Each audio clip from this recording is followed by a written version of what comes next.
teman-teman, hari ini kita mau bahas tentang ular raksasa. Kita sering melihat postingan di media sosial, video-video tentang ular raksasa.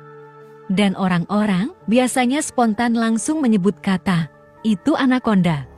Anaconda memang identik dengan statusnya sebagai ular raksasa dan monster. Tetapi teman-teman tahu tidak, anaconda adalah ular yang mendiami hutan Amazon di Amerika Selatan, yang berarti anaconda itu tidak ada di Indonesia. Namun pada tahun 2004, film luar negeri merilis film Anaconda, yang dimana film ini mengambil lokasi syuting di hutan Kalimantan. Nah, dari film inilah banyak orang awam terpengaruh kalau di hutan Kalimantan bisa jadi ada anaconda juga. Di hutan Kalimantan memang terkenal akan ular-ular raksasanya. Tapi, ular-ular raksasa yang mendiami Kalimantan adalah ular piton sanca kembang atau batik dengan nama latin Phaeton reticulatus. Ular retik dan anaconda adalah memang spesies ular yang bisa menjadi raksasa. Ukuran anakan dari ular-ular ini saja sudah seukuran ular-ular mini yang sudah dewasa. Jadi gak heran kalau ukuran dewasa mereka sudah pasti besar, bahkan ada yang seperti monster besarnya.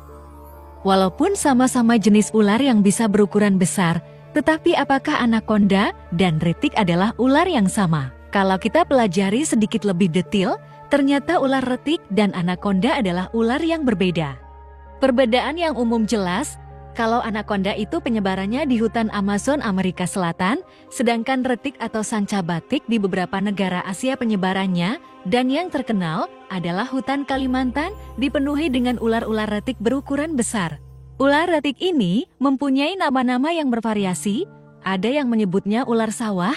Mungkin keberadaannya yang dulu juga sering ditemui warga-warga di sawah-sawah.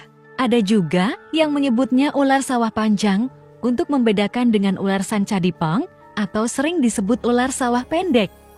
Ular ini juga biasa disebut ular sanca batik karena pola corak ular ini seperti kain batik yang bervariasi. Tapi di zaman sekarang, ular retik tidak susah diketemui karena mereka tidak hanya mendiami hutan-hutan belantara Kalimantan, tapi juga wilayah perkotaan.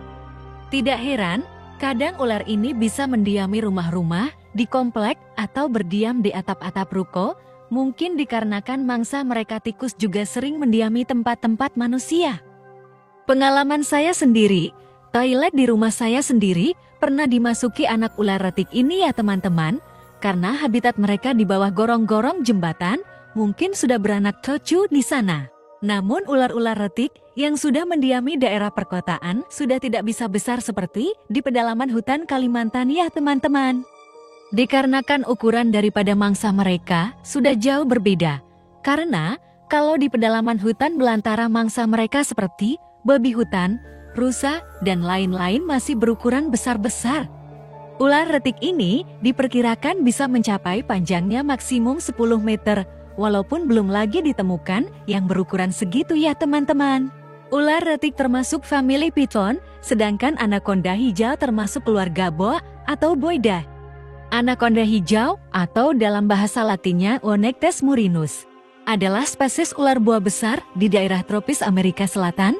Ular ini lebih sering mendiami habitatnya di dalam air, yang artinya jarang di darat, tapi sesekali mereka memanjat pohon untuk berjemur. Ular anaconda dan retik sama-sama ular yang memiliki keahlian renang yang handal, namun retik lebih senang di darat, sedangkan anaconda hijau lebih senang di dalam air. Anaconda hijau memiliki kebiasaan berburu, yang mana seperti buaya, di mana dia menyergap mangsanya dan langsung dibawa menyelam ke dalam air. Sedangkan ular retik berburu di darat yang langsung menyergap dengan rahangnya dan mencekik mangsanya dengan lilitan yang sangat kuat. Retik dan anaconda hijau sama-sama ular pelilit, di mana mereka melumpuhkan mangsanya dengan lilitan yang sangat kuat, sehingga tulang-tulang mangsanya remuk dan kehabisan nafas tercakik. Ular retik dan anaconda hijau sama-sama aktif pada malam hari yang biasa disebut nokturnal, yang berarti mereka aktif mencari mangsa di malam hari. Anaconda hijau adalah spesies ular yang bertelur dan melahirkan atau biasa disebut ovovivipar. Hewan ovovivipar mengembangbiakan telur di dalam tubuh induknya dan telur tersebut menetas di dalam tubuh induknya sehingga terlihat seperti melahirkan. Sedangkan pada ular retik, berkembang biak dengan bertelur atau disebut ovipar. Hewan ovipar adalah salah satu cara berkembang biak hewan dengan cara bertelur yang diirami sampai menetas. Di hutan Kalimantan, ular retik, saingannya buaya porosus, yang mana dari segi ukurannya bisa sama besar. Namun ular retik lebih di dalam hutan, sedangkan buaya porosus sering di muara sungai, jadi sangat jarang bertemu. Di hutan Kalimantan, tidak ada predator kucing besar seperti harimau dan jaguar. Yang ada hanya macan dahan yang ukurannya tidak terlalu besar. Macan dahan hanya seukuran kambing. Sedangkan di hutan Amazon, anakonda hijau ada musuh utama yang sering merebut mangsa buruannya, yakni jaguar. Jaguar adalah kucing terbesar nomor 3 setelah harimau dan singa. Jaguar berbeda dengan macan tutul atau leopard. Jaguar adalah kucing yang handal dalam berenang dan cenderung memangsa buaya kecil di hutan Amazon, tidak seperti leopard yang tidak bisa di air. Jaguar sangat handal berburu di sungai. Itu sebab musuh ular anakonda hijau dalam mencari mangsa adalah jaguar, sebab jaguar sering merebut buruan ular ini jika berada di darat.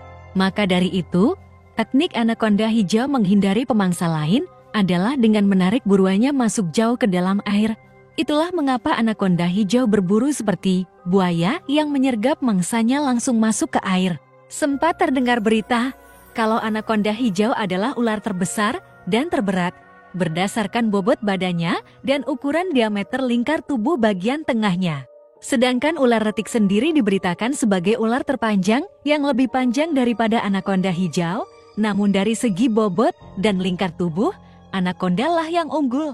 Namun menurut The Guinness Book of Records, mencatat ular bernama Medusa yang juga berjenis Python reticulatus sebagai ular terpanjang dan terbesar, di mana ukuran panjangnya adalah 7,67 meter dan beratnya 158,8 kg sejak tahun 2011 memegang rekor tersebut.